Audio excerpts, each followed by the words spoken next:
Good afternoon प्रिय विद्यार्थियों, total online study में आपका स्वागत है। मैं संदीप कुमार, +1 इकोनॉमिक्स सब्जेक्ट है आपका। जैसे आपका HBSC और CBSE दोनों पार्टों में इकोनॉमिक्स पढ़ी जाती है, बट HBSC में पहले और अब में दोनों में सेम था।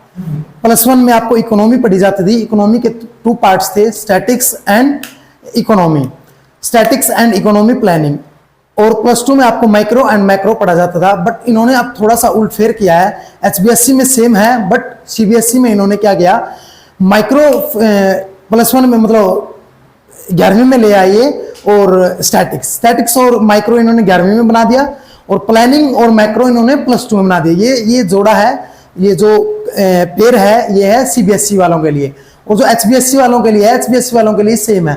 इकोनॉमी प्लानिंग इकोनॉमी और स्टैटिक्स 11वीं में पढ़ी जाती है, और जो आपकी इकोनॉमिक्स है +2 में आपके HBSC में माइक्रो एंड मैक्रो पढ़ी जाती है। आज हम डिस्कस करेंगे। सबसे पहले तो बहुत सारे जो बच्चे हैं, जो +1 एंड +2 के बच्चे हैं, +2 पहुंच जाते हैं, वो दोनों में ही ये डिफाइन करते हैं कि अगर इनको इकोनॉमिक्स की डेफिनेशन पूछी जाए तब भी वो सेम डिफाइन करते हैं और इकोनॉमी को भी सेम डिफाइन करते हैं। बट मैं इन दोनों में आपको डिफरेंस बताऊंगा कि इकोनॉमी क्या होता है और इकोनॉमिक्स क्या होता है। वैसे तो पहले आपने नरेश सर ने आपको बता दिया था कि इकोनॉमिक्स का जो फादर है एडम स्मिथ है, उन्होंने कैसे कैसे डिफाइन किया था। इकोनॉमिक्स की डेफिनेशन बताई थी सर ने, एक वेल्थ ऑफ नेशन के बारे में बताया था। जो एडम स्मिथ हमारे इकोनॉमिक्स के फादर थे। बट उनसे थोड़ा सा डिस्क्राइब करके चलूंगा मैं। इकोनॉमिक्स को हम 2 पार्ट्स में डिवाइड करते हैं। इकोनॉमिक्स को हम 2 पार्ट्स में माइक्रो एंड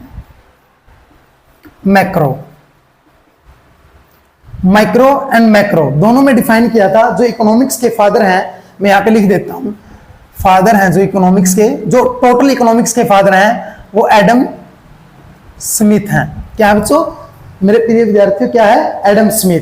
और जो इकोनॉमिक्स को जो अलग पार्ट में डिवाइड किया था, ये किसने किया था? यहाँ पे एक जनरल नॉलेज की भी बात है, यहाँ से कॉम्पिटिटिव की भी बात है। इन दोनों को अलग किसने किया था? 1933 में 1933 में नॉर्वे के विश्वविद्यालय में, नॉर्वे के जो अर्थशास्त्री था रैग्नर फ्रिंज,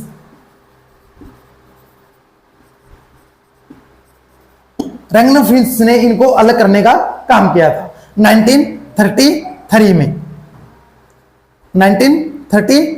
में इनको दोनों को अलग करने का काम किया था, माइक्रो और मैक्रो को। जो इकोनॉमिक्स के जो टोटल फादर हैं, जो इकोनॉमिक्स के फादर हैं, वो एडम स्मिथ हैं। लेकिन जो माइक्रो और मैक्रो के, इनको भी अगर इंडिविजुअल नाम से पूछा जाए, इसके फादर अलग हैं और इसके भी फादर अलग हैं। माइक्रो के फादर हैं दोस्तों अल्फ्रेड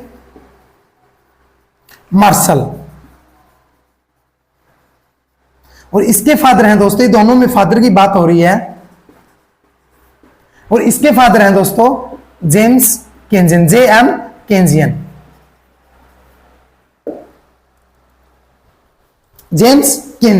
ठीक है बच्चों, ये दोनों का इनका इसका इंट्रोडक्शन था। इसके बाद हम डिफाइन करेंगे इकोनॉमिक्स में और इकोनॉमी में difference. In difference economy and economics दोनों में ही डे नाइट का फर्क है दोस्तों। इकोनॉमी अपने आप में कुछ वर्ड है ही नहीं।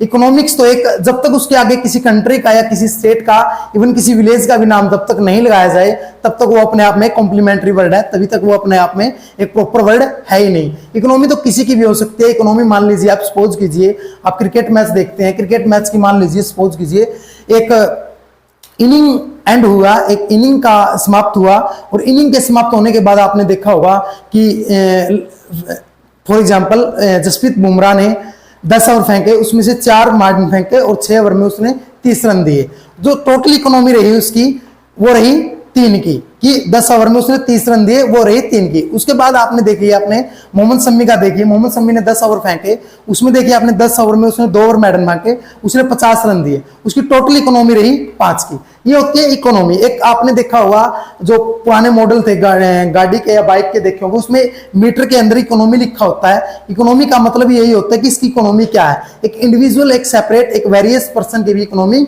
देखी जाती है। बट इकोनॉमिक्स को हम यहां से डिफाइन करेंगे। Economy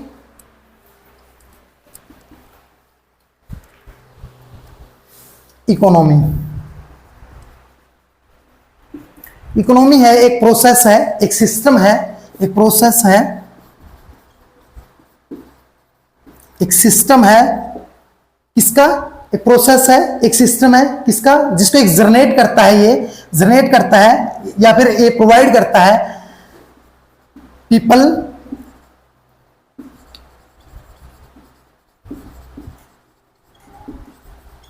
provide earnings to living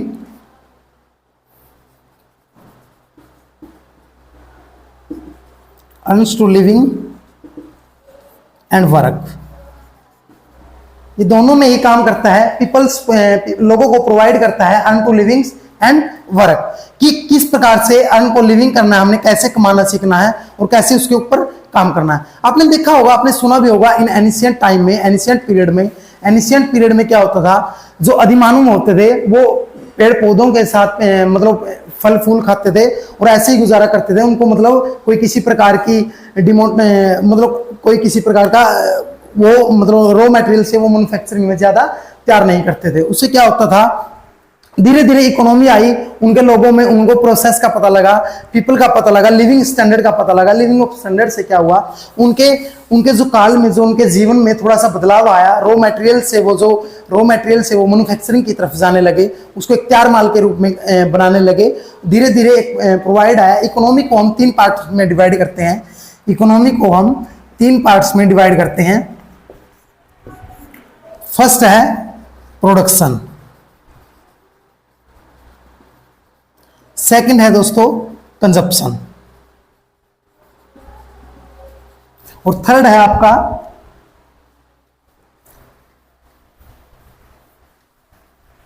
production consumption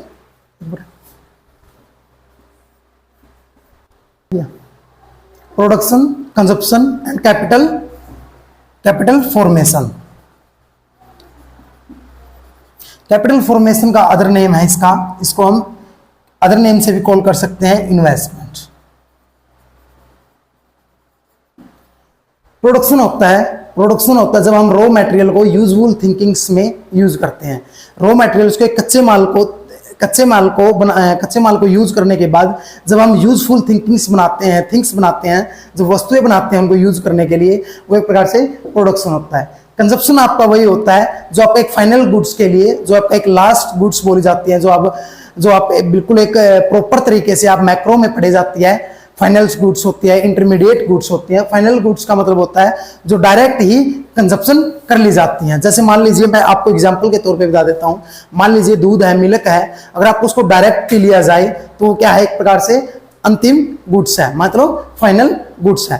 capital formation का मतलब और इन्वेस्टमेंट का मतलब, इसको इन्वेस्टमेंट भी बोल सकते हैं। इसका इन्वेस्टमेंट का मतलब है मेरे प्यारे बच्चों कि जो पूंजीगत पदार्थ है, जो कैपिटल की असेट्स है, जो असेट्स को लगाने से, जो एक असेट्स को लगाने से, बिल्ड करने से, उसके बाद उसकी डिविडेंड आता है, उसके ऊपर फंड आता है, जिसके ऊपर डिविडेंड आता है, उसका प्रॉफिट आता है, उसे हम क्या बोलते हैं, कैपिटल फॉर्मेशन। मान लीजिए एक फैक्ट्री लगाई है या कोई एक फर्म तैयार किया है, एक फर्म को तैयार करने से जितना ज्यादा उसको असेट्स है, उसके असेट्स को बिल्ड करने से जितना ज्यादा उसके ऊपर डिविडेंड आएगा, प्रॉफिट आएगा, वो ज्यादा से ज्यादा। अब एक फर्म है, एक वेरियस सेक्टर की फर्म है, एक वेरियस प्रोडक्ट की फर्म है, उसके साथ साथ अगर उसके सेट्स को ज्यादा बेनिफिट होता है, प्रॉफिट होता है, उसके बाद उसकी सेकंड प्रोडक्ट की भी वो फर्म लगाता है, तो एक प्रकार से इन्वेस्टमेंट होती है। अगर मैं सिंपल लैंग्वेज में कहूं, अगर मैं हिंदी की बात करूं, तो यही है इन्वेस्टमेंट का मतलब कि पूंजीगत पदार्थों में होने वाली वृद्धि को हम कैपिटल फॉर्मेशन या इन्वेस्टमेंट बोलते हैं। ये इकोनॉमी के ये तीन पार्ट थे दोस्तों, मैं दोबारा से एक बार रिपीट करवा देता हूं। Production, consumption and capital formation. Production को हम जब रॉ मटेरियल को जब हम यूजफुल थिंग्स में यूज करते हैं या उसको बिल्ड करते हैं या बनाते हैं, मेक करते हैं, बिकेम करते हैं, उसको प्रोडक्शन बोलते हैं। कंजप्शन जब हम उसको एक लास्ट गुड्स के जरिए, एक लास्ट गुड्स के तहत उसको हम यूटिलाइज कर लेते हैं, उसको आप कंज्यूम कर लेते हैं। फॉर एग्जाम्पल मिल्क को डायरेक्ट पी लिया गया तो उसका एक प्रकार से क्या हो गया, वो अंतिम गुड्स हो गई, वो फाइनल गुड्स हो गई। कैपिटल फॉर्मेशन कि एक पूंजीगत पदार्थों में कैपिटल्स के एसेट्स के लगाने से उसके ऊपर जो डिविडेंड आ रहा है, जो उसके ऊपर प्रॉफिट आ रहा है, वो कैपिटल फॉर्मेशन है और उसको हम इन्वेस्टमेंट भी बोल देते हैं। ये था इकोनॉमिक की जो ये स्टेज थी, तीनों थी। अब हम इसके आगे इसको जनरेट करेंगे, इसको आगे पढ़ेंगे, इसको रीड करेंगे। इकोनॉमी को यूज करने के पास हमारे पास लिमिटेड रिसोर्सेज होते हैं, स्केर्स फैक्टर होते हैं हमारे पास। स्केर फैक्टर से आदमी का यही मोटिव होता है कि स्केर्स फैक्टर से कैसे मैक्सिमम यूटिलाइज प्राप्त करते हैं। यूटिलिटी कौन प्राप्त करता है या यूटिलाइज कौन प्राप्त करता है? कंज्यूमर करता है। और मैक्सिमम प्रॉफिट कौन करता है बच्चों? प्रोड्यूसर करता है। और जो प्रोड्यूसर भी संतुष्ट हो जाता है, उस चीज से एग्री हो जाता है, और कंज्यूमर भी उससे एग्री हो जाता है, तो दोनों को जब एग्री हो जाते हैं, दोनों जब उस चीज से सहमत हो जाते हैं, तो एक पूरी जनता का एक जो कॉम्बिनेशन है वो एक प्रकार से खुश हो जाते हैं और उसका वेलफेयर हो जाता है। यही इकोनॉमिक्स की डेफिनेशन है। हम धीरे धीरे इकोनॉमी को डिफाइन करने के बाद धीरे धीरे इकोनॉमिक्स की तरफ बढ़ रहे हैं। आप ध्यान दीजिएगा थोड़ा थोड़ा। इकोनॉमिक्स का मैंने बताया है कि इकोनॉमी को मैं दोबारा से एक बार डिफाइन कर देता हूं। इकोनॉमी की डेफिनेशन है, एक सिस्टम है, एक प्रोसेस है जो प्रोवाइड करती है, जो लोगों को provide peoples earns to living and work to generate, जो एक काम दिलाती है, जो एक लिविंग करना सिखाती है कि कैसे रहना है, कैसे जीना है, स्कैरसिटी में कैसे जीना है, स्कैरसिटी से कैसे मैक्सिमम यूटिलिटी प्राप्त करनी है, as a consumer, as a producer maximum profit कैसे निकालना है, और एक सोशल वेलफेयर उसे बना रहे। तो इसके बाद इकोनॉमी के ये तीनों डिफाइन थे। इसके बाद हम चलते हैं कि मान लीजिए आपके पास, मान लीजिए आपका बर्थडे है, किसी भी, अभी मान लीजिए ये हमारे पास ए पर्सन है, ये हमारे पास ए पर्सन है, इसका बर्थडे है। इसको घर से 2000 रुपए मिलते हैं, ये मान के चलिए कि स्कैरसिटी है, इसके पास कम है, और इसकी जो चॉइसेस हैं वो क्या क्या है? ये सोचेगा कि मैं 2000 रुपए में क्या करूं? पार्टी करूं, गिफ्ट लूं या दूं। सेकंड है इसका कि मैं कोई स्पोर्ट्स की गुड्स हैं वो लेके आऊं, ड्रेस है वो लेके आऊं, या मूवी है वो वॉच करके आऊं। ठीक है, इसके पास चॉइस इतनी है, बट स्कैरसिटी का मतलब है जो साधन है, जो फैक्टर है वो लिमिटेड है, रिसोर्सेज लिमिटेड है। इनसे क्या करेगा वो? अपने माइंड में ही कंज्यूम करेगा, माइंड में ही अपने रियलाइज करेगा कि मुझे इन 2000 रुपए से ऐसे क्या करना है, कि मैक्सिमम यूटिलिटी प्राप्त हो जाए और मैं ज्यादा से ज्यादा सेटिस्फेक्शन लेवल पे पहुंच जाऊं। तो कहने का मतलब ये है बच्चों कि इकोनॉमिक्स में स्कैरसिटी रिसोर्सेज होने के बाद, स्कैरसिटी का मतलब ये है, मैंने बार बार मैं यूज कर रहा हूं, स्कैरसिटी का मतलब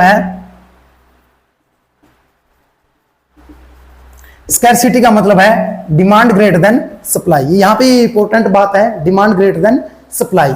ये था बच्चों कि कहने का मतलब ये था कि रिसोर्सेज स्कैरसिटी होने के बाद भी, लिमिटेड होने के बाद भी, ह्यूमंस की जो अनलिमिटेड वांट्स है उनको यूटिलाइज करना सिखाता है। कौन सिखाता है? वो इकोनॉमिक्स सिखाता है हमें। इसके बाद हम चलते हैं कि इकोनॉमिक्स की दो प्रॉब्लम होती हैं, एक होता है इकोनॉमिक्स प्रॉब्लम और एक होता है सेंट्रल प्रॉब्लम। एक होता है इकोनॉमिक्स प्रॉब्लम और सेकंड है आपका सेंट्रल।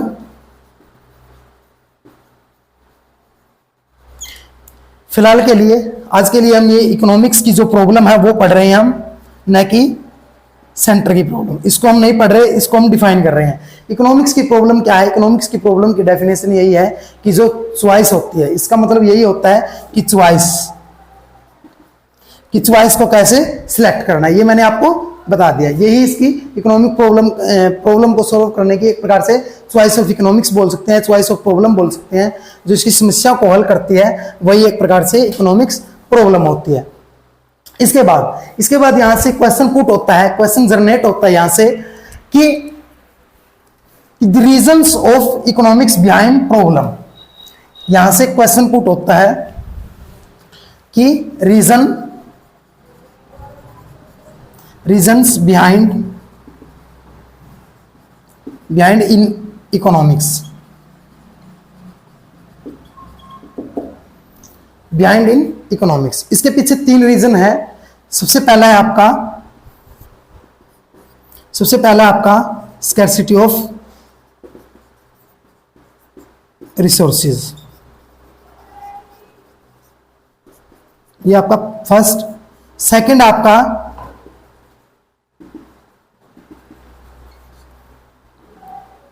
अनलिमिटेड ह्यूमन वांट्स, और थर्ड आपका अल्टरनेटिव।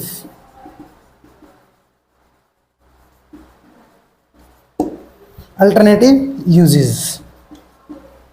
स्कैरसिटी मैंने आपको पहले भी बता दिया था वहां पे, डिमांड ग्रेटर देन सप्लाई, कि आपकी डिमांड ज्यादा है, सप्लाई आपके पास इतनी है नहीं, कि वो हो गया आपका demand greater than supply. Scarcity का मतलब यही होता है। अनलिमिटेड ह्यूमन वांट्स का मतलब ये है, वो मैंने बताया था आपको, ये मैंने एक बार एक पूरा ये जो बातें हैं ये मैं पहले बता चुका हूं, बस मैंने ये इसीलिए बताया था कि ताकि आप डायरेक्ट इक्वेशन में पुट कर सको इन बातों को। अनलिमिटेड ह्यूमन वांट्स है, अनलिमिटेड ह्यूमन वांट्स का मतलब ये है कि मनुष्य की आवश्यकताएं असीमित हैं। मान लीजिए आज मैं 10,000 रुपए ले रहा हूं, आज मैं एक टीवी से काम चला रहा हूं, कल को मान लीजिए मेरी 20,000 रुपए सैलरी हो जाए, उसे मैं क्या करूंगा, एलईडी लेने का मन करेगा मेरा, या मेरे आज मैं 10,000 रुपए में एक स्प्लेंडर बाइक लेने का मैंने कहीं से जुगाड़ किया है या कहीं से अरेंज किया है, उसके बाद मान लीजिए मेरी 50,000 रुपए या 60,000 रुपए होती है, मैं बुलेट पे शिफ्ट हो जाऊंगा या अल्टो गाड़ी पे शिफ्ट हो जाऊंगा। अल्टरनेटिव यूजेस का मतलब होता है बच्चों, अल्टरनेटिव यूजेस का मतलब है, मान लीजिए एक दूध बनाने की एक फैक्ट्री है, दूध बनाने की फैक्ट्री क्या करेगी, उसको देखेगी कि मुझे कहाँ से बेनिफिट है, पनीर बनाने में बेनिफिट है, या एक प्रकार से उसको मिठाई बनाने में बेनिफिट है, या उसको डायरेक्ट कंजप्शन करने में बेनिफिट है, मतलब डायरेक्ट बेच सेल करके उसको बेनिफिट है, या उसको दही बनाने में ज्यादा है, दही से भी आपको मक्खन बनाने में, मतलब इतने सारे अल्टरनेटिव यूजेज है एक चीज के। अल्टरनेटिव अगर इसका सेकंड एग्जांपल आप देखें, एक चना है, मान लीजिए एक चना अगर सस्ता है, वो आदमी खुद के लिए यूज कर रहा है, एक सब्जी बनाने के लिए यूज कर रहा है, अगर वो सस्ता है वो अपने बैलों के लिए या एक अपने पालतू जानवरों के लिए, घोड़े के लिए भी यूज करेगा। ये होता है रीजंस बिहाइंड इकोनॉमिक्स। इसके पीछे ये 3 रीजन थे, यहीं पे इकोनॉमिक्स का भी आपका समाप्त होता है।